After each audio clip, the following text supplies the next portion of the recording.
ustedes, Alicia Souto. Seguimos con el texto país.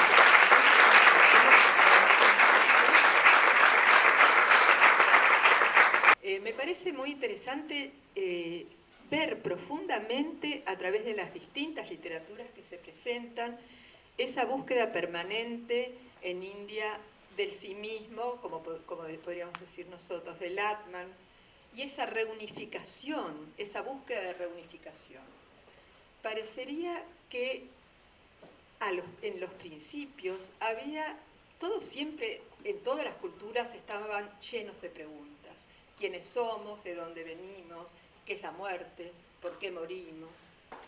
Parecería que en India proliferaban las personas que sabían entrar dentro de sí mismo y encontrar respuestas válidas para poder hacer una conexión en realidad entre la interioridad y el mundo de alrededor.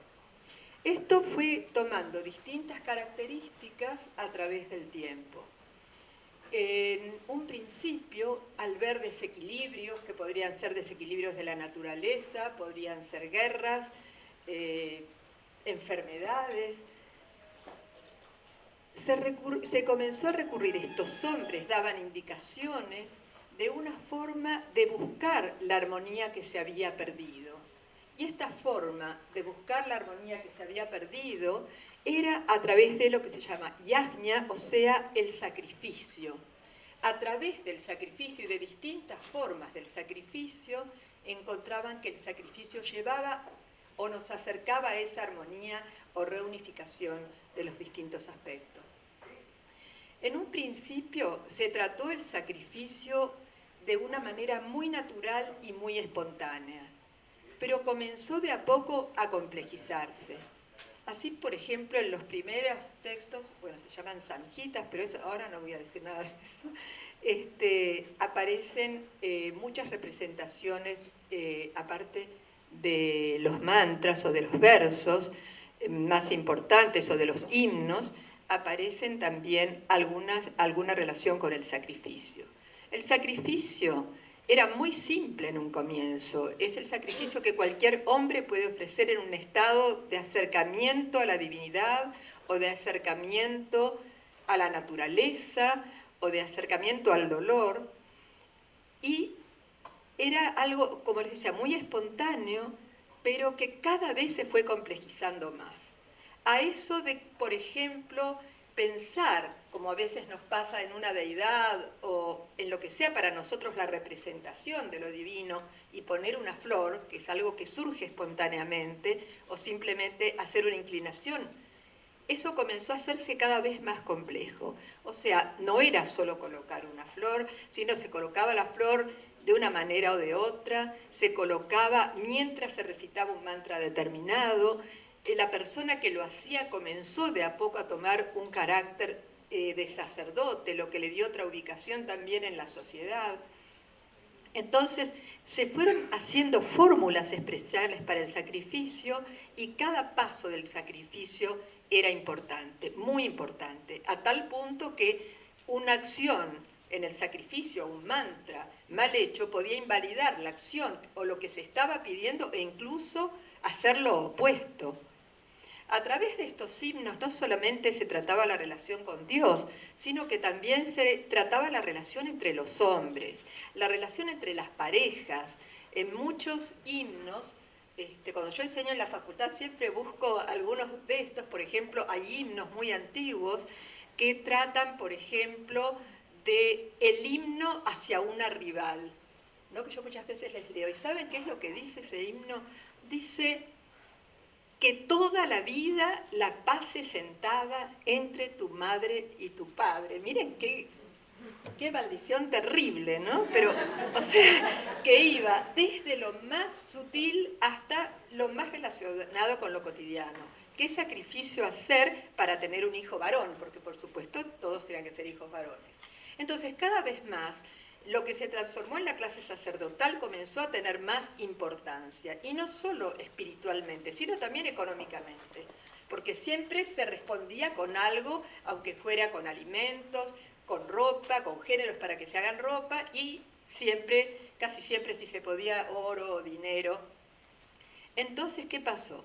cada vez empezó a ser más grande el altar, más grande el sacrificio, y muchas personas que estaban en una verdadera búsqueda interna comenzaron a alejarse de estos núcleos, podríamos decir, urbanos, y comenzaron a irse a lugares solitarios, a las montañas o a los bosques, y llevaban acompañándolos algún elemento que tuviera que ver con el sacrificio, y comenzó a ser el sacrificio o yajna mucho más interno. En esta búsqueda entraba la acción, tenía una gran parte la respiración. En los textos más antiguos, por ejemplo, el Keshin Yukta, un himno que habla, quiere decir, el de larga cabellera, pareciera que se está refiriendo a un yogi, porque lo describe como que no se corta los cabellos, que está vestido de prana y que respira de una manera particular. O sea que ya en esa época había realmente algunos atisbos de lo que después, de lo que podríamos llamar el proto-yoga, o sea, un yoga muy primitivo. Entonces yo les decía, se comenzaron a alejar estas personas con esta búsqueda, con esta necesidad de no solo estar en el mundo externo, ni solo en el mundo interno, sino que es lo que el yoga en realidad debería producir en nosotros. Una unidad con el mundo externo y una unidad con nosotros mismos. No podemos salir de una práctica de yoga y salir a discutir con una persona. O sea, no debería suceder si estamos realmente practicando yoga, porque saltando las épocas, Patanjali dice que el yoga es el aquietamiento de la mente, y dice su comentarista Vyasa, yoga es samadhi. Entonces, eso no es yoga si estamos haciendo eso. Entonces, cada vez que estamos practicando yoga, pensar, ¿cómo me siento cuando hago yoga? ¿Qué logro cuando hago yoga? Bueno, estos que se fueron a vivir aislados comenzaron a hacer esas acciones mucho más interiorizadas y se fueron acercando cada vez más a la meditación. En la época upanishadica, que muchos de ustedes conocerán, que es la última parte de la época védica, ya la búsqueda de Dios o la búsqueda de la divinidad era dentro del corazón del hombre. Y creo que me alcanza solamente para decir el concepto esencial del Gheranda Samhita, otro texto. El Gheranda Samhita se refiere al hombre como una unidad psicofísica espiritual que denomina Gata, que sería la unidad, o sea, sería el hombre. Y lo más importante que trabaja es Gata Shuddhi, o sea, la purificación de la unidad del hombre. Entonces, desde todos los aspectos trata la purificación y dice que el yoga fortalece y purifica. Y hasta las técnicas que parecen más burdas en el yoga, como son las técnicas purificatorias o Shat Kriyas, también en el Gheranda Samhita, a través de algunas de estas técnicas se llega al estado de Samadhi, como por ejemplo a través de Trataka. Dice que a través de la técnica de Trataka, que es la fijación de la mirada en un punto, se puede llegar a nada, no nada, sino Nadanusandana, el conocimiento o la conexión con el sonido interno. Bueno, creo que justo media hora, ¿no? ¿Sí? ¿Sí? ¿Me queda un poquito? Bueno, entonces, con respecto a esto, me parece que el yoga nos está ofreciendo algo extraordinario para nuestro tiempo. Yo hace más de 20 años que viajo todos los años a India. Este año, a pesar de haber tenido un año difícil porque estuve bastante enferma, igual ya tengo el pasaje para viajar en enero.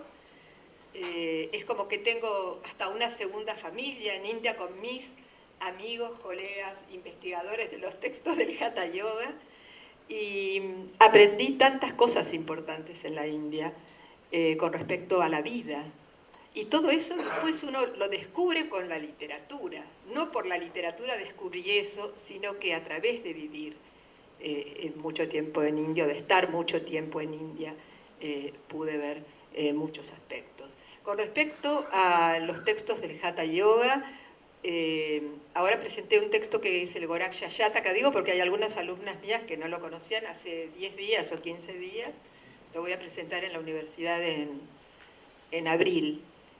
que es un texto muy interesante porque Gorakhya fue el gran maestro del Hatha Yoga, seguramente más grande que su maestro Matsyendra, porque si uno lee las leyendas en un texto que se llama Matsyendra Samhita, le piden a Matsyendra que diga, un rey le pide que diga cuáles fueron sus otras encarnaciones. Entonces Matsyendra empieza a contar unas historias lindísimas sobre las distintas encarnaciones que tuvo. Y posteriormente él es el que hace como su principal discípulo a Gorakhya. Cuando Gorakhya es iniciado, tiene un sueño que le dice que Matsyendra va a tener un problema muy grande, porque Matsyendra se enredaba un poco con las mujeres, se había ido con unas reinas a vivir y había olvidado todo el yoga. Y entonces apareció Gorakhya a rescatarlo por un sueño que había tenido. Bueno, y a través de esto, en este texto que les cuento, el Gorakhya presenta 6 tipos de prácticas diferentes. Y es el texto del Hatha Yoga, así muy tradicional, tal vez el primero que presenta los chakras. Porque ni en el Hatha Pradipika ni en el Gheranda se hace una presentación de los chakras, que vos olvides bien en el tema. O sea, este es el Gorakhya y yo traje para mostrarles, esto es yo hice la traducción del Hatha Pradipika, Gheranda y Gorakhya, y me lo publicaron en España. También me lo publicaron en Brasil, que es ese libro que dijeron, Esencia do Yoga, no sé cómo se llama, donde trabajo allá en la Universidad de San Pablo. Y para terminar, les quiero comentar que yo esto lo hice con mucho esfuerzo, con años de esfuerzo, de estudio, pero amoroso estudio, no nada pesado, con amor, y tengo 6 nietos. Entonces, cuando yo me cansé de dedicarle los libros al padre Quiles que murió, a Swami Kubalayananda que murió, al doctor Garote que murió. Entonces, este año, este libro se lo dediqué a mis nietos, ¿no? A mis 6 nietos. Y dedico esta obra a mis nietos, puse los nombres, Lola, Amelia, Emma, Sol, Ulises y Ángela, para invitarlos a cumplir sus sueños con amor y coraje en el juego de la vida. Porque quisiera que ellos entendieran que cuando uno hace lo que realmente, que es también el concepto de abhyasa, cuando uno hace lo que le gusta, de aquello que está convencido con convicción, sin aflojar y comprometiéndose, sin duda, por lo menos un libro van a poder publicar. Bueno, gracias.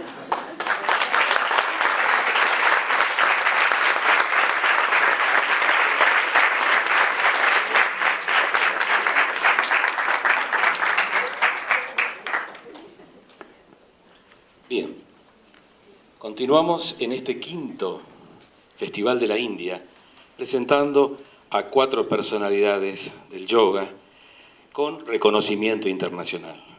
Gracias por... Ahora Olivia Cátedra. La primera cosa, yo acá fui a las definiciones de yoga y tomé una de Yoga Sutra, pero también tomé otra de Aurobindo porque me resulta una sumamente inspiradora. Es media hora, ¿verdad? Sí. Bueno, ¿qué dice Patanjali que sabemos todos? Que el yoga es el aquietamiento de la mente, pero también Patanjali dice, que es lo que recién mencionaba Alicia, para empalmar con su charla, o lo dice Vyasa, que el yoga es samadhi. Pero el samadhi está, dice literalmente Patanjali, está cerca para los de fuerza intensa. Y Digambarananda dice, que es un swami de la escuela de Satyananda, dice, se habla de samadhi al comienzo, como unión e integración, de kaivalya al final. Y estas 2 nociones habría que agregar lo que dice Aurobindo. ¿Qué dice Aurobindo? Dice, la práctica del yoga confiere mente calma, coraje firme y completa confianza en el poder divino. Y entonces, si resumimos estos 3 elementos, ¿qué nos dicen? Nos dicen que el yoga es una práctica. Luego, que hay intensidades de práctica. Que la base de la práctica es la concentración, que en un umbral mínimo debe calmar el estado de la mente, fortalecer los aspectos éticos, que yo entiendo que a veces hablar de ética o de moral pueda ser casi arqueológico en algunos lados, pero bueno, hay que hablarlo, y que tiene, claro, un alcance de orden espiritual. Es decir, si el marco de referencia espiritual, voy a decir lo que voy a decir al final, si el marco de referencia del yoga está desprovisto de un contexto espiritual, no hay yoga. Esto los maestros y Patanjali lo dicen estrictamente. Aún lo dice Patanjali en el comentario de Boya, que es el comentario laico. Ustedes saben que Patanjali tiene distintos comentarios. Bueno, acá viene la parte más fea, las observaciones antes de entrar a Patanjali. Una observación respecto a la enseñanza concreta, reitero, no en Buenos Aires, pero sí en otros lados, es la falta de conocimiento de las fuentes del yoga. Del Yoga Sutra, del yoga épico, del yoga medieval que a veces es tántrico y a veces no lo es, a veces es puránico, en otros ámbitos es devocional. Y bueno, todos estos son matices que hay que tener en cuenta y hay que basarse en las fuentes. Metodológicamente, si uno estudia India y olvida las fuentes, no va a saber dónde está parado. Esto es así. Después, un segundo elemento es la falta de precisión en general entre el Hatha Yoga y el yoga clásico. El yoga clásico, como bien lo plantea en un libro muy lindo, Iyengar, es un yoga de muchas ramas. El Hatha Yoga, como recién mencionó Alicia, se ve anclado en lo corporal, pero no demorado en lo corporal. Parte del cuerpo, pero no se queda en el cuerpo. Por eso es la postura, es lo firme y cómodo, en la relajación del esfuerzo y agrega en la contemplación de lo infinito, con lo cual da la proyección más allá de lo corporal. Y también esto se entiende cuando se analiza el símbolo Om, símbolo que se usa, todo el mundo usa el Om, pero una gran parte de la gente que usa el Om, si uno le pregunta ¿qué es el Om? Y bueno, ahí escuchamos varias cosas. El Om, como ya saben brevemente, es la A-U-M, y empieza por la A, y la A es el mundo de la materia, y es un remontarse desde la dimensión de la materia a la materia no visible y de ahí a la espiritual. Pero en todos los casos, el Hatha Yoga y el yoga son trabajos que requieren dedicación, esfuerzo y objetivo espiritual, no condicionado necesariamente por un horizonte religioso específico. ¿Se entiende lo que esto significa? Sí, está la dimensión espiritual, pero no es una dimensión cerrada. No se dice solo tal Dios o tal concepción de lo divino. Es abierta, pero esa concepción debe estar. Esta es la primera observación. La segunda, cuando se empieza a trabajar en el plano que estrictamente se denomina sutil, al cual responde la U como símbolo, la U del Om, se entiende que este es el mundo sutil, quiere decir invisible. No todo lo que pertenece al mundo invisible es espiritual. El plano de la así llamada energía o materia no visible es el espacio donde actúan los arquetipos, donde encontramos las ideas, donde encontramos los tattvas o principios ontológicos puros y donde ocurre el fenómeno de la imaginación, la cual no es fantasía. Respecto de esto, el doctor Oscar Figueroa Castro, que estuvo en Argentina en el Congreso de Alada del mes de agosto en La Plata, dio una conferencia excepcional, maravillosa, que los invito a que la lean y la estudien, sobre el tema de la imaginación y la función de la imaginación, de la imagen. Bueno, otra observación que hay que tener en cuenta cuando se estudia yoga es el peligro de los mensajes extrapolados de Oriente, así se llaman técnicamente. ¿Y en qué consisten? En descontextualizar la raíz ontológica, o sea, las formas del ser, y sus derivados éticos. El yoga siempre ha sido concebido como una determinada forma de pensar y entender al hombre, pero en una antropología que es la antropología india y que no es la nuestra. Nosotros no somos indios, por lo tanto, cuando tomamos elementos de esta técnica, tenemos que ver cuáles son los alcances y los límites posibles, con respeto, sin desfigurar. voy rápidamente a los Yoga Sutras. Yoga Sutra teóricamente son 4 capítulos, pero resulta que no son 4 capítulos, son 5. El texto central tiene 5 partes. Hay algunas diferencias entre los super eruditos de cómo esto se divide, pero más o menos coinciden en esta división. Muy interesante la primera parte, lo que ellos llaman el texto Niroda, ¿no? El texto calma. Y en la segunda parte del primer capítulo, el texto del Ishvara Pranidhana, lo cual va a reforzar todo lo que habíamos comentado primeramente. Bueno, ¿qué dice Larson del Yoga Sutra? Él, aunque mantiene la división clásica de los 4 capítulos, lo sitúa en el siglo IV, y él, cuando va a hablar de yoga, por supuesto, como hacemos todos, habla del Samkhya. Pero habla del Samkhya de un modo innovador y sumamente interesante. Él no va a decir lo que, digamos, todos los que han sufrido la enseñanza de algunas de nosotras en la facultad, cuando empezamos a hablar del Samkhya, que es la tortura de todos, Samkhya, Purusha, Prakriti, las gunas y los tattvas, que todo el mundo huye con las líneas de los tattvas. Este señor lo pone de un modo muy interesante. Va a decir lo mismo, pero lo va a decir de un modo muy interesante. No va a decir el Samkhya es Purusha con Prakriti, que está hecha de gunas. ¿Se acuerdan de ese asunto, no? Él dice otra cosa muy linda. Dice, Purusha es la dimensión de la conciencia, Prakriti es la dimensión de la materialidad, y dice, y hay 3 tendencias dinámicas que constituyen la materialidad. Y ahí está la enorme diferencia, sumamente sutil y muy interesante. No es que la materia está hecha de, sino que hay 3 fuerzas que hacen a la materia. Y esto tiene que ver con una enseñanza que a veces se pasa por alto y que dice lo siguiente, y que es sumamente útil en la vida cotidiana. Dice esto: la materia es energía organizada. ¿Sí? Entonces, según la materia, lo que se materializa, tiene una previa, digamos, energía. Y esa energía son estas 3 tendencias, que se organizan según qué, según el punto de referencia de la conciencia que rige en ese momento. Entonces, ya pensado de este modo, la comprensión de la materialidad es muy interesante y muy necesaria, porque si él acepta, no olviden que Patanjali es un planteo ascético, está resolviendo el problema del dolor.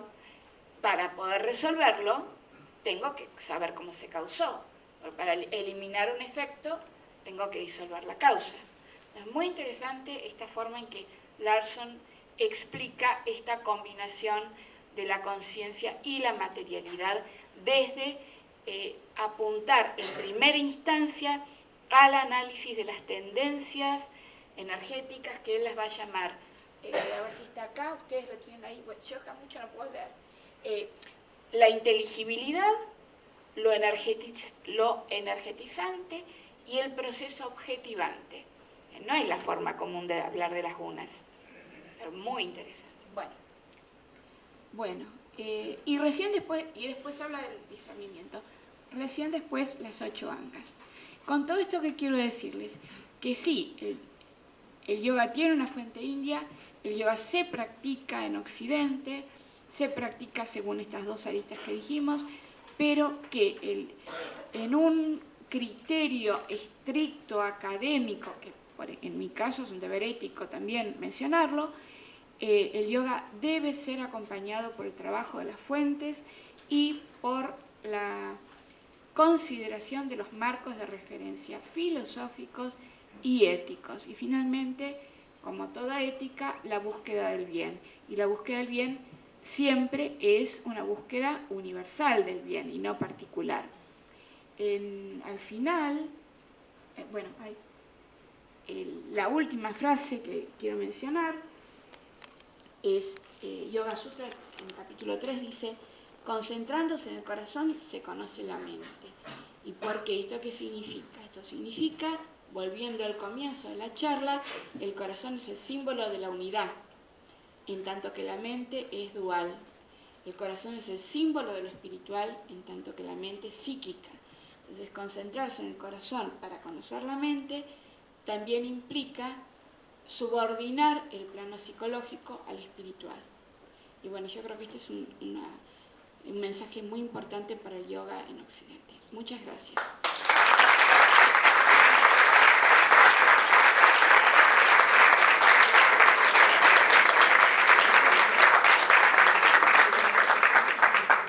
Siempre digo que me han dado el don de las lenguas. Puedo hablar otros idiomas, también soy italiana, pero hay otro lenguaje universal, que es el lenguaje del amor.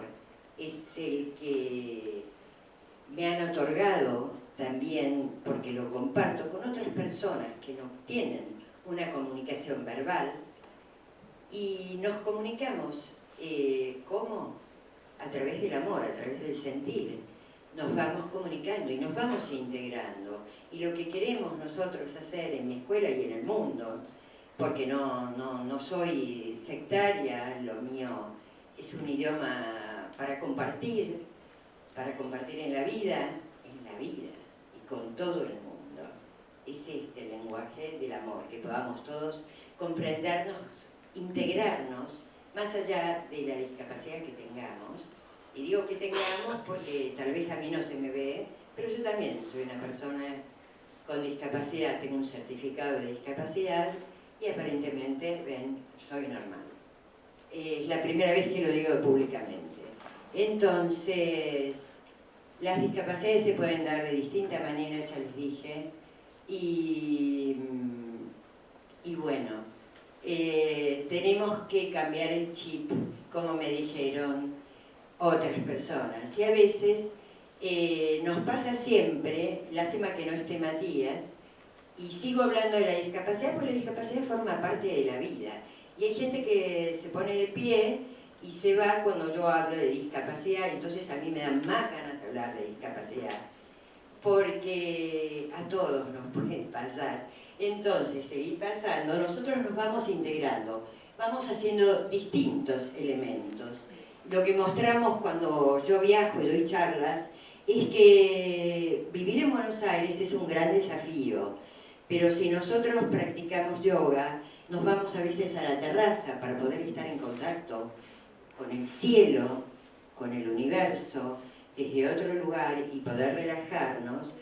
Y bueno, y seguimos compartiendo y utilizamos los elementos que tenemos. En eso también estoy de acuerdo con lo que se comentó anteriormente, que también lo digo. No hay un yoga comercial, nosotros no apuntamos ni a la ropa, ni a los elementos, ni a las cosas comerciales. Nosotros apuntamos a nuestro mundo interior. El yoga es adentrarnos.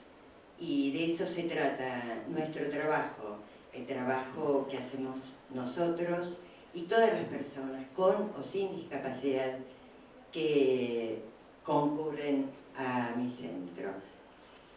El abordaje de alumnos, independientemente de la discapacidad que tengan, se realiza con múltiples herramientas además del yoga. Dibujo, actuación, meditación, canto, baile, risas, porque nuestros encuentros son alegres, son una alegría, son un compartir. Y todos con, acá está Isabel, para que la puedan ver, y bueno, es un compartir permanente, y queremos compartir la vida, de eso se trata la filosofía de vida que llevamos. Pasamos, y haciendo aquí es cuando hacemos, van a ver videos en YouTube, repitiendo el mantra Aum con ellos. Van a haber distintas personas con discapacidades múltiples, sobre todo, les vuelvo a reiterar, la discapacidad mental. Cuando yo aprendo de ellos a decir Aum, seguimos. Bueno, el concepto de yoga para bebés, mamás y papás aparece en el periodo prenatal. Nosotros trabajamos con las mamás embarazadas desde el periodo prenatal, desde un concepto de fortalecer el vínculo del bebé desde que está en el útero hasta que sale. O sea, Yoga para Bebés es una continuación del trabajo que veníamos haciendo con las madres y padres en el periodo prenatal, y lo seguimos desde el primer día de vida, pero con el concepto del yoga, con el concepto de hacer actividad física, con el concepto de compartir una actividad con el grupo familiar, más allá de la tarea cotidiana que tienen todos los padres de asear a su niño, que es la misma idea que tenemos con la práctica de yoga. Lo que les quería aprovechar en esta oportunidad, y ya que tenemos poco tiempo, es a poder realizar una experiencia de meditación, una experiencia que nos va a llevar hacia nuestro interior. Por supuesto que podemos hablar de los aspectos teóricos que involucran toda la energía sutil dentro de nuestro interior. Yo soy arquitecto y estoy acostumbrado a levantar edificios, pero eso es algo que se hace para afuera, y es habitualmente lo que sucede en Occidente. Solemos poner nuestra atención en la ciencia, en la técnica y en la materia. Y quizás en Oriente han llevado su atención y han llevado su energía hacia los aspectos que involucran el interior de las personas. Por supuesto que eso es un camino y es un proceso y lleva tiempo, y como se dijo antes, no es algo automático, sino que es algo que se debe incorporar en nuestra vida y en todos los aspectos. El yoga, la meditación, está involucrado en todos los aspectos de nuestra vida. Se puede de alguna manera disfrutar en el trabajo, se puede disfrutar en nuestra casa, en todo lo que hagamos. Porque básicamente la meditación se puede decir que no es una práctica. La meditación es un estado. Se puede decir que es un estado de meditación. Y a ese estado de meditación se llega cuando realmente uno profundiza en el interior. Por eso hoy, de alguna manera, yo nombro la palabra arquitectura, pero es como la arquitectura interior lo que vamos a estar viendo y lo que vamos a estar profundizando. ¿Por qué? Por supuesto, todo aquello exterior, todo aquello material, muchas veces no depende solamente de nosotros, depende de un montón de voluntades, un montón de gente que tiene que realizar algo. Enviar un satélite al exterior, construir un edificio, hacer música o lo que sea. Pero todo lo que involucra en nuestro interior, estamos solos. Tenemos que construirlo y evolucionar cada uno por su cuenta y con el deseo puro de hacerlo. Lógicamente, cuanto más seamos, más fuerte es esa energía que nos va a ir arrastrando hacia ese estado de evolución interior. Dentro nuestro existe ese sistema sutil de energía que va más allá de lo físico, lo emocional o lo mental. Esos tres aspectos que nos mueven hoy en la vida diaria continuamente. Y ese sistema sutil energético interior tiene chakras, tiene canales de energía. Y esos canales representan diferentes cualidades, diferentes valores. Tenemos la energía del pasado representada en el canal izquierdo, la energía del futuro representada en el canal derecho y la energía del presente a lo largo del canal central de energía. Y los chakras, desde la base hasta lo más alto, van construyendo todas las cualidades y los valores que nosotros necesitamos para desarrollar la vida, como la inocencia, la pureza en el primer chakra, que es el Muladhara, la creatividad y el conocimiento en el segundo chakra, que es el Swadhisthana, el bienestar y el progreso y el Dharma a nivel del tercer centro, en el Navi chakra, la seguridad interior, el amor puro en el cuarto chakra, que lo llamamos el Anahata, que tiene que ver con el corazón, y también en la altura de nuestra garganta, el Vishuddhi implica todo lo que es la comunicación o la cualidad de poder ser seres colectivos, vivir en sociedad y tener una comunión con el resto de las personas, conviviendo. Y también a nivel del, digamos, nuestra mente, en el tálamo óptico, el sexto centro se refiere ya más a un aspecto más sutil que tiene que ver con el perdón y la compasión. Es el punto en el que Jesucristo señaló como básico y fundamental para poder atravesar todo nuestro nivel mental. Si nosotros no perdonamos a los demás y no nos perdonamos a nosotros mismos, no podemos llegar a un punto más elevado de conciencia. Y en el séptimo chakra podemos encontrar el Sahasrara chakra o loto de los 1000 pétalos, en donde se integran todas las cualidades y todos los valores que habíamos encontrado antes a lo largo de todo el canal central de energía y de todos los chakras. Por supuesto, se dice que hay más chakras, pero podemos hablar de 7 chakras principales o básicos, que a veces pueden diferir, digamos, en diferentes aspectos, pero encierran en sí todo lo que tiene que ver con el desarrollo de nuestra personalidad. Pero a nivel del séptimo chakra es donde podemos trascender todas esas cualidades, donde podemos integrarlas y en donde en ese lugar podemos no estar expuestos a esos aspectos que vayan a nublar o perjudicar alguna de esas cualidades. Por eso llegar allí, llegar hasta el último centro, es una búsqueda bastante, digamos, de muchos años quizás. Sri Mataji encontró una forma de hacerlo de forma espontánea, de forma muy suave y que depende de cada uno. Llegar a subir la energía hasta este centro, el séptimo centro, y que luego esta energía al atravesar este centro logre la conexión con Dios o la conexión con la energía cósmica, como cada uno quiera llamarlo.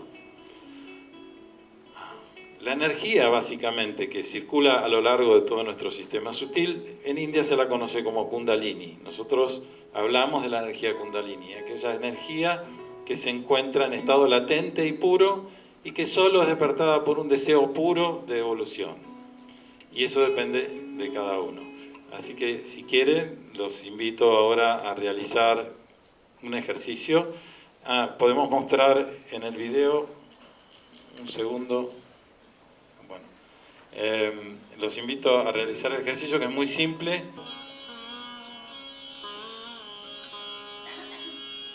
Y va subiendo